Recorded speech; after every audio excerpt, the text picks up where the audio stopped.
I am the Watcher, an omnipresent force that has shaped your world since the first plumb bob flickered into existence. Since before times medieval, I have witnessed as you became the hero or villain of your legacy. I have silently guided your actions, offered a motherlode of fortune to the worthy, and unleashed unspeakable horrors upon the foolish. Confess to me your aspirations, your desires. Whisper your wicked whims into the ether. But remember, the eyes of the Watcher miss nothing.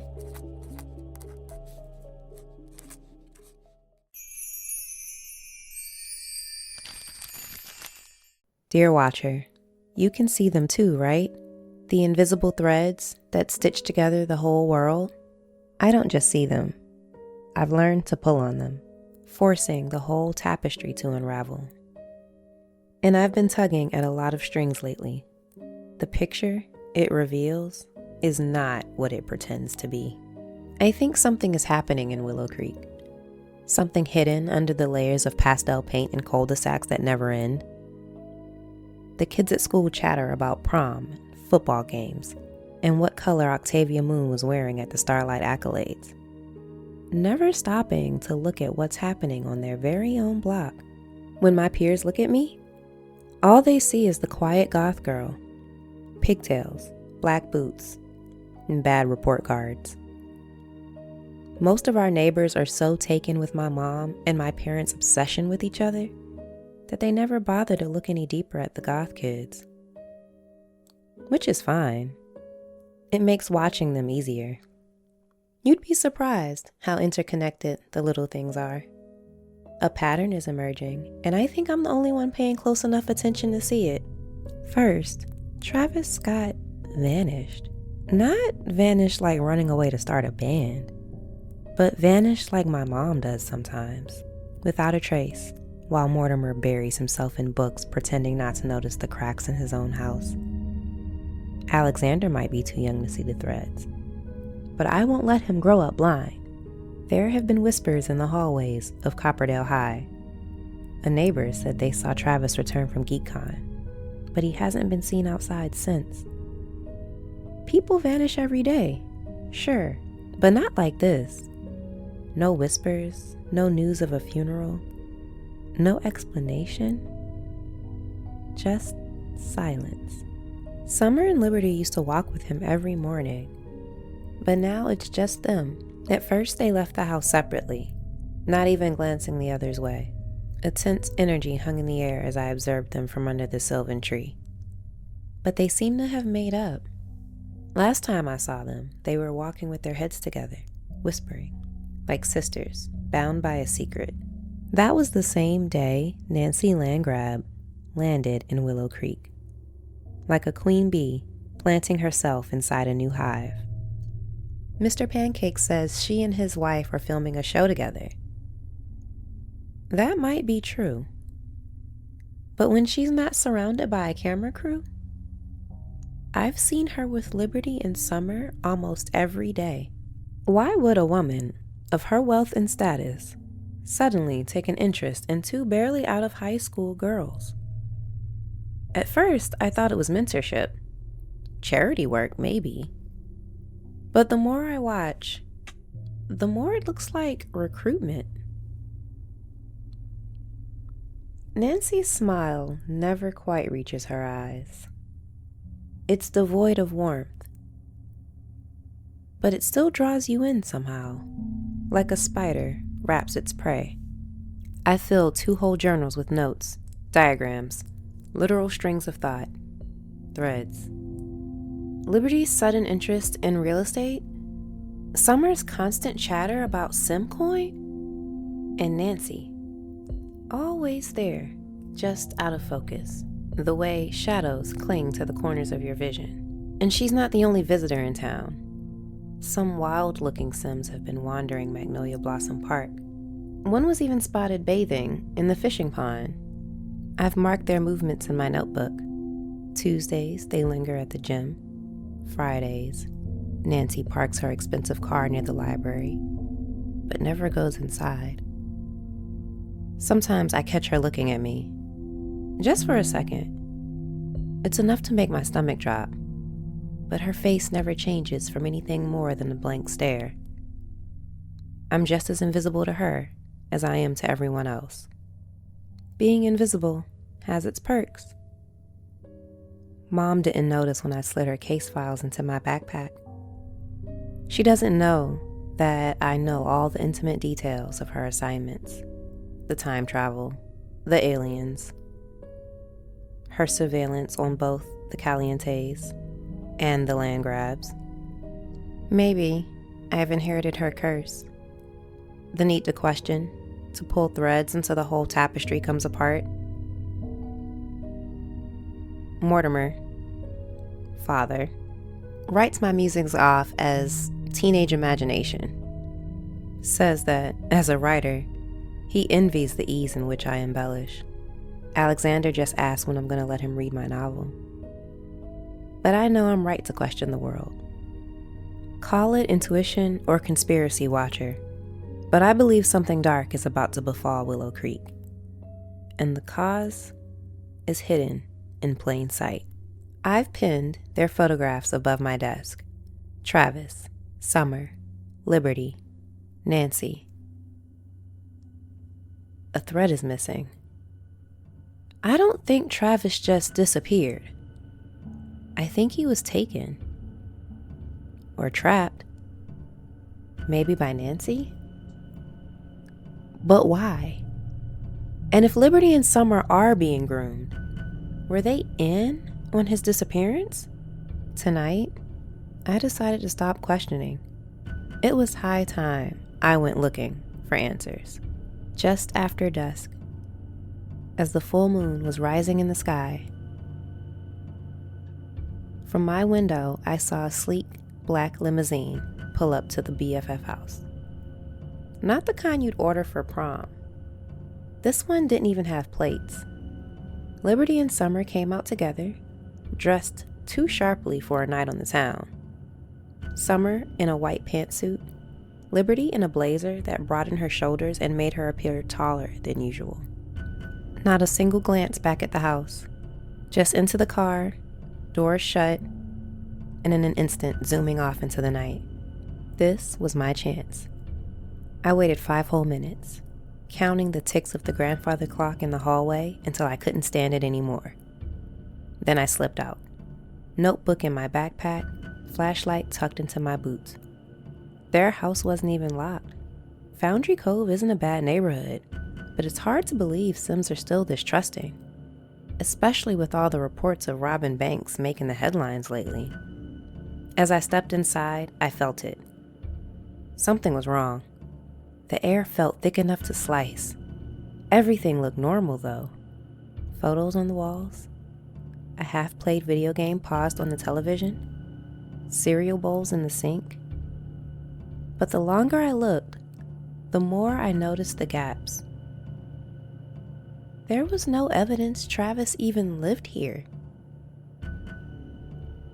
That's when I found the door, tucked off the garage, almost hidden behind a storage shelf, with a lock that didn't belong in a suburban starter home. Heavy, industrial, the kind of lock you use when you're hiding something that shouldn't be found. I pressed my ear against it and swore I heard something faint on the other side. Breathing?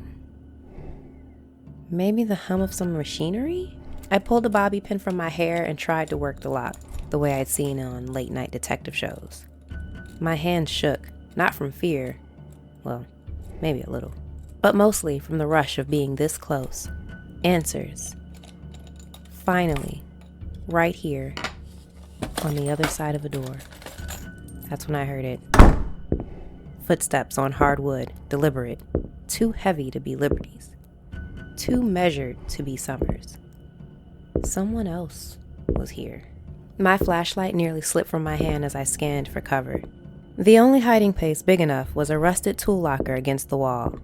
I squeezed myself inside, knees pressed to my chest, my notebook open on top, and that is where I am now, scribbling these words, using the light peeking through the slits in the door, heart hammering so loud I'm afraid they'll hear it. The footsteps are closer now. Slow. Searching. Whoever it is, I'm sure they know they're not alone. Somewhere in the house, a door creaks open. Watcher, if you can hear me, if you really see all, then stay with me. I don't know if Nancy is behind that door, or Summer, or Liberty, or maybe Travis, returned, but somehow changed. There's howling outside. It's getting louder, closer.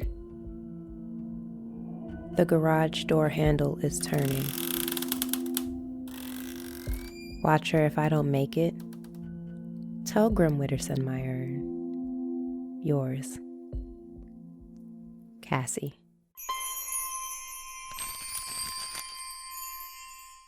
Oh, Cassandra, you see so much more than the world gives you credit for. Where others skim the surface, you dig deeper, lean closer, listening for the faint whispers stitched into the fabric of Willow Creek. You notice the strands before the web even takes shape. It is a rare and dangerous gift.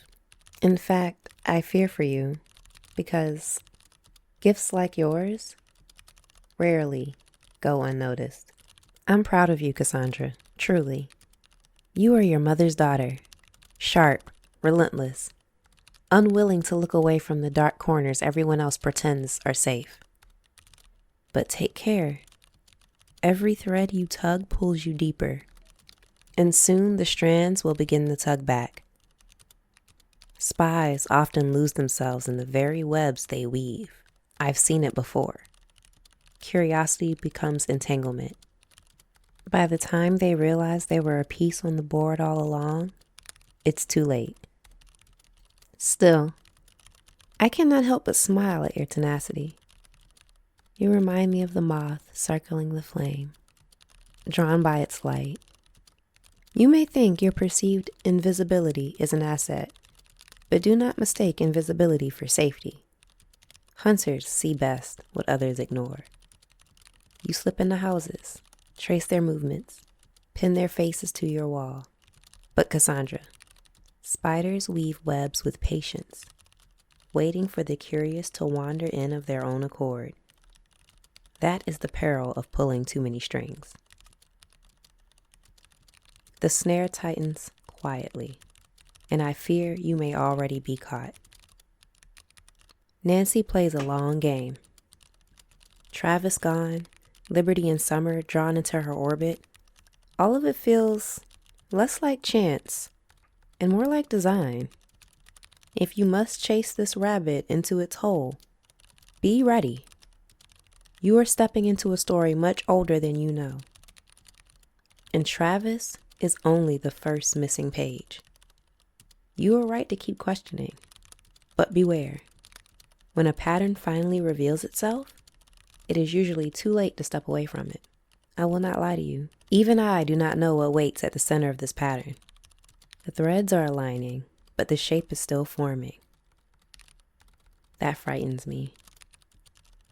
For when the watcher cannot see, it means something vast is moving in the dark. You may not be as alone as you think. There is another thread, loose and overlooked, dangling just beyond your notice. A boy, cast out, dismissed as a joke. You might not know him yet, but you will. Do not ignore him. When the hour comes, his voice may be the only one sharp enough to cut through the snare. If you survive this moment, remember, webs do not only trap prey, they also disguise escape routes. Watch carefully. Be cautious, little shadow. I'm proud of you, but even I cannot protect you when that door opens. Until then, keep listening. The web has already been spun around you, little moth, but never underestimate your place within it. You are not the only one with eyes in the dark, with ever-watching fondness. Your watcher. Before we part, a reminder. While the characters in this podcast are drawn from the rich lore of The Sims, the stories told here are works of fiction, crafted to inspire your own gameplay. Any resemblance to real people is purely coincidental, and the advice given should never, under any circumstances, be applied to the real world. The thoughts and opinions shared are my own and do not represent those of EA or Maxis. I am Maven, your storyteller, researcher, and editor. If you have enjoyed your time in my domain, support the podcast by sharing it with your fellow Simmers, leaving a review, and joining our ever-growing community. You can also support this project by joining me on Watch Your Lore, an exclusive bi-weekly companion podcast where I sit down with my fellow Simmers to explore their favorite townies, headcanons, and dive even deeper into the stories of the Sims universe. Available only on Patreon, Watch Your Lore takes you behind the curtain and deeper down the lore rabbit hole. Visit patreon.com/bemorenatural to unlock access to early episodes and even more Watcher secrets. And if you wish to expand your own Sims universe, consider using my EA Creator Code MSBM0R3 when purchasing DLC through the EA app. Every use directly supports this project and keeps the Watcher's gaze ever watchful. Until next time, my faithful, keep your doors locked, your hearts guarded, and remember, the Watcher is always watching.